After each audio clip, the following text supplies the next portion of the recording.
Hello everyone, welcome back to our PTE preparation series. Today, we are diving into the reading section to tackle the multiple choice, multiple answers task. This specific question type requires more than just a general understanding. It demands a keen eye for detail and the ability to distinguish between stated facts and clever distractors. I'll guide you through a passage on neuromarketing, showing you exactly how to map the text to the options so you can pick every correct answer with total confidence. If you found this lesson helpful, make sure to subscribe to my PTE Pro for more expert strategies. Let's keep working together to reach your target score. Neuromarketing is an emerging field that applies neuropsychology to market research by studying consumers' sensorimotor and cognitive responses to marketing stimuli. This opening sentence introduces neuromarketing as a novel, emerging field that bridges the gap between science and commerce. By applies neuropsychology to market research, the text clarifies that the discipline uses the scientific study of the brain to understand consumer sensorimotor and cognitive responses. This establishes the foundational definition of how marketing stimuli are analyzed through a biological lens, rather than traditional observation.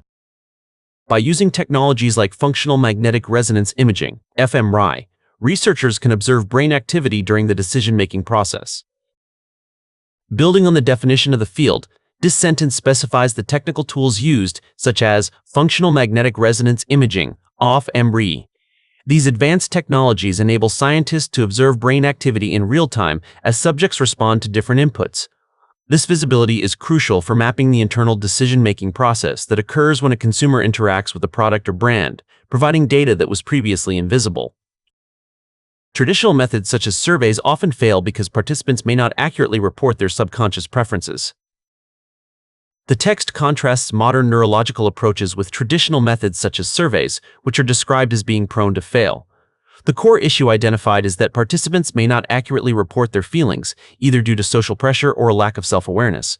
This discrepancy arises because much of their motivation stems from subconscious preferences that they are not even aware of during the questioning phase.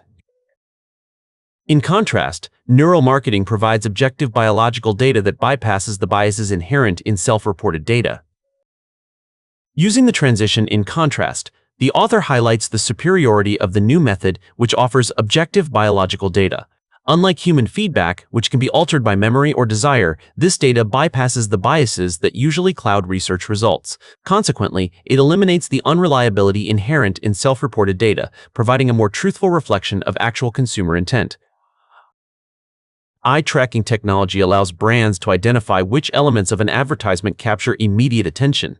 The focus shifts to a specific application called eye tracking technology, which serves as a practical tool for brands to optimize their content. It functions by pinpointing which elements of an advertisement are most effective at drawing the eye. By measuring what manages to capture immediate attention, companies can ensure their key messages are seen before a consumer loses interest. Despite its potential, the field faces ethical criticism regarding the potential manipulation of consumer behavior.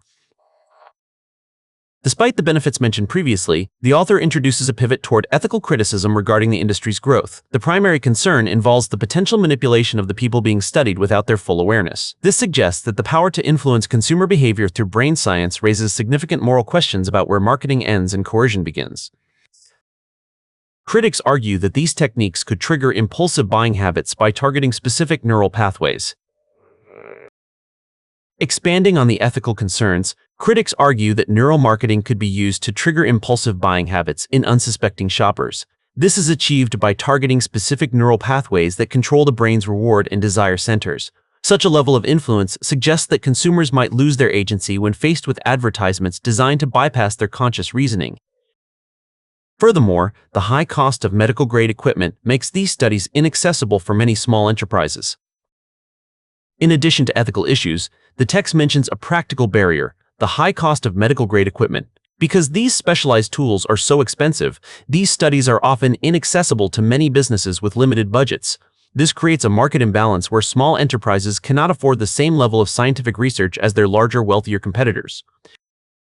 Nevertheless, major corporations continue to invest in this research to refine product design and enhance brand loyalty.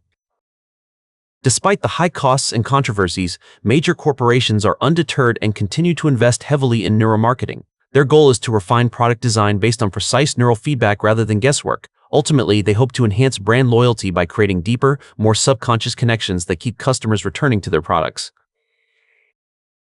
According to the passage, which of the following are characteristics or challenges of neuromarketing?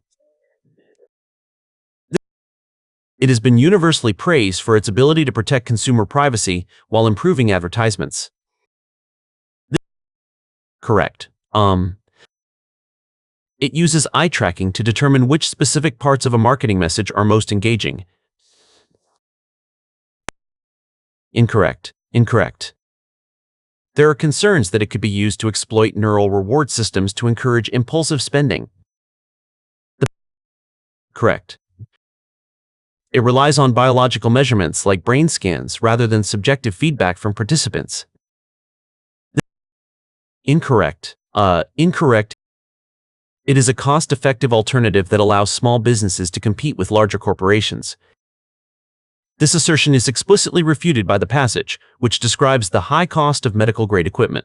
Instead of being a cost-effective alternative, the financial burden actually makes these studies inaccessible for many smaller firms. Consequently, the text suggests that small enterprises struggle with these costs, rather than finding them an easy way to compete with major corporations. Correct.